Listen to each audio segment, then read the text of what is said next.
ఒక ఊర్లో రాము సోము అనే ఇద్దరు ఫ్రెండ్స్ ఉండేవాళ్ళు. పరమ బద్ధకస్తులు అయినప్పటికీ మాటలు మాత్రం కోటలు దాటిపోయేవి. ఎప్పుడూ గాలిలో మేడలు కడుతూ పగటి కలలు కంటూ ఉండేవారు. ఒకరోజు ఇద్దరు మూతపడిపోయిన ఒక స్క్రాప్ గొడౌన్ దగ్గర కూర్చొని కులాసాగా కబుర్లు చెప్పుకుంటున్నారు.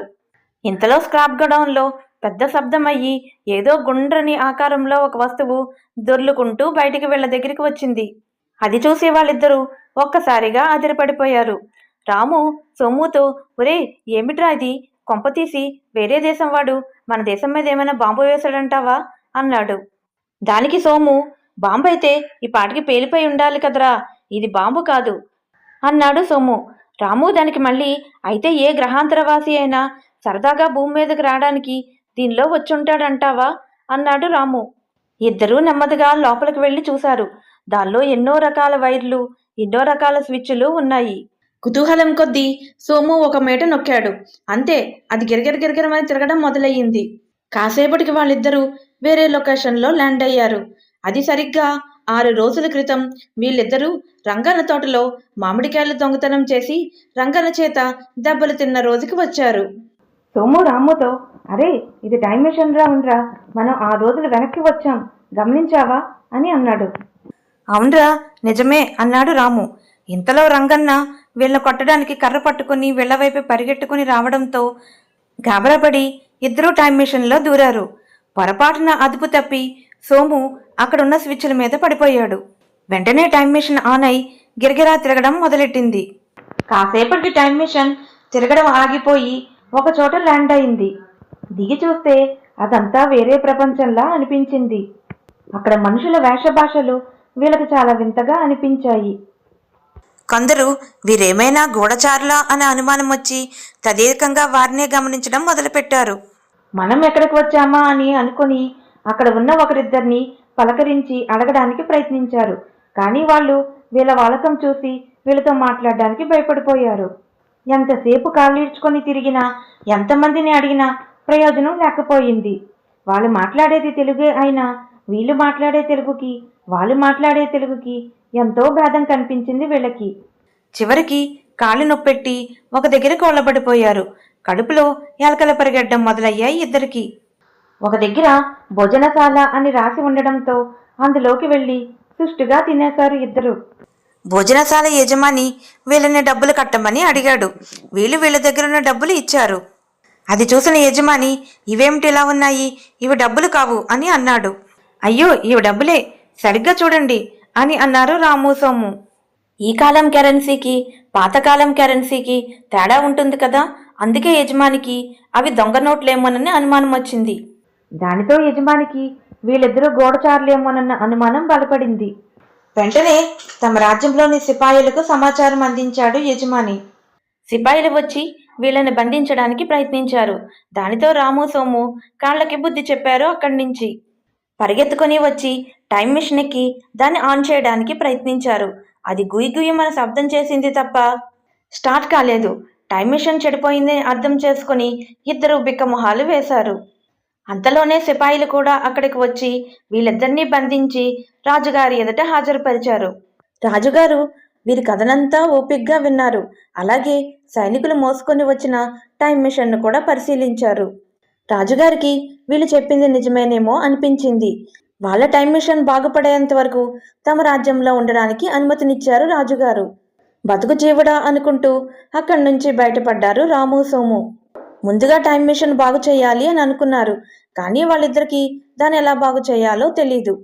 దీన్ని ఎలా బాగు చేయాలిరా అని రాము సోముతో అన్నాడు. ఏముంది, యూట్యూబ్లో చూసి బాగు చేసేస్తే సరి అన్నాడు సోము. వాళ్ళకొచ్చిన బ్రిలియంట్ ఆలోచనకి తమను తామే పొగడేసుకుంటూ జేబులోంచి ఫోన్లు తీశారు ఇద్దరు. తీరా చూస్తే ఫోన్లో సిగ్నల్ లేదు. సిగ్నల్ కోసం కనిపించిన కొండని గుట్టని ఎక్కేశారు. అయినా సిగ్నల్ దొరకలేదు. ఎవరి దగ్గరైనా వైఫై కనెక్షన్ ఉందేమోనని కనిపించిన వాళ్ళందరినీ అడిగారు. అక్కడున్న వాళ్ళందరికీ వైఫై అంటే ఏంటో తెలియలేదు. ఇంతలో ఫోన్లో ఛార్జింగ్ అయిపోయింది. ఛార్జింగ్ పాయింట్ ఎక్కడా కనిపించలేదు వాళ్ళకి. ఇద్దరూ అలిసిపోయి ఒక చెట్టు కింద కూలబడ్డారు. రాము సోముతో, ఎలాగరా సోము, మన దగ్గర డబ్బులు లేవు, ఈ టైం మిషన్ ఎలా బాగు చేయాలో తెలియటం లేదు, ఎలా ఇక్కడ బతకడం అన్నాడు. సోము రాముతో, నిజమేరా, ఒక పని చేద్దాం, మన టైం మిషన్ మనమే బాగు చేసుకుందాం, మన నాలెడ్జ్ అంతా ఉపయోగించి. అంతవరకు ఇక్కడే ఏదైనా పని దొరుకుతుందేమో చూద్దామని అన్నాడు. ఒక రైతు దగ్గరికి వెళ్ళి వాళ్ళకి ఏవైనా పని ఇవ్వమని అడిగాడు. రైతు, అయితే పొలం దున్నుతారా అని అడిగాడు. ఓ దున్నుతాం, ట్రాక్టర్ పట్టుకొచ్చి అని ఇద్దరు అన్నారు. ట్రాక్టరా, అదెలా ఉంటుంది అని అడిగాడు రైతు. ట్రాక్టర్ లేకపోతే పొలం ఎలా దున్నుతాం, అసలు నీకు వ్యవసాయం తెలిసినట్టు లేదు అని రైతుని ఎదురు ప్రశ్నించారు రాము సోము.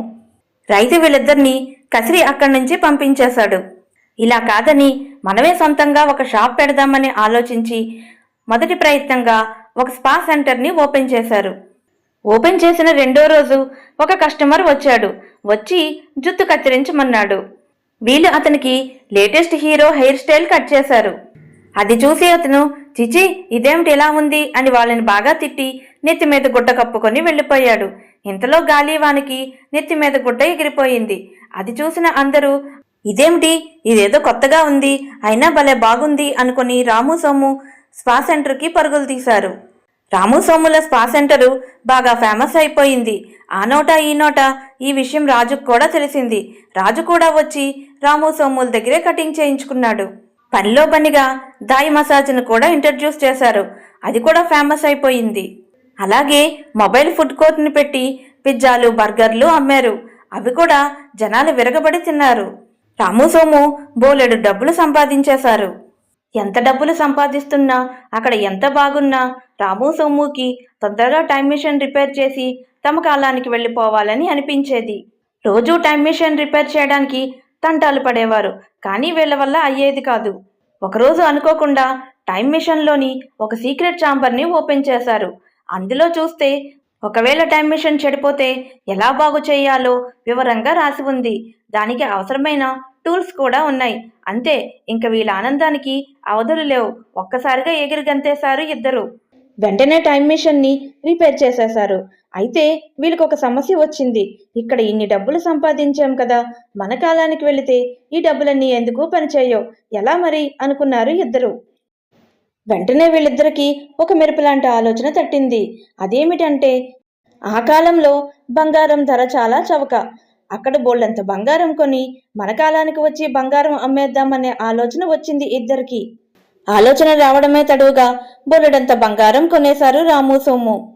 అలాగే అక్కడ ఉన్న వాళ్ళకి కొత్త కొత్త హెయిర్ స్టైల్స్ ఎలా చేయాలి, మసాజులు ఎలా చేయాలి, పిజ్జాలు బర్గర్లు ఎలా తయారు చేయాలి వంటివి కూడా నేర్పించారు.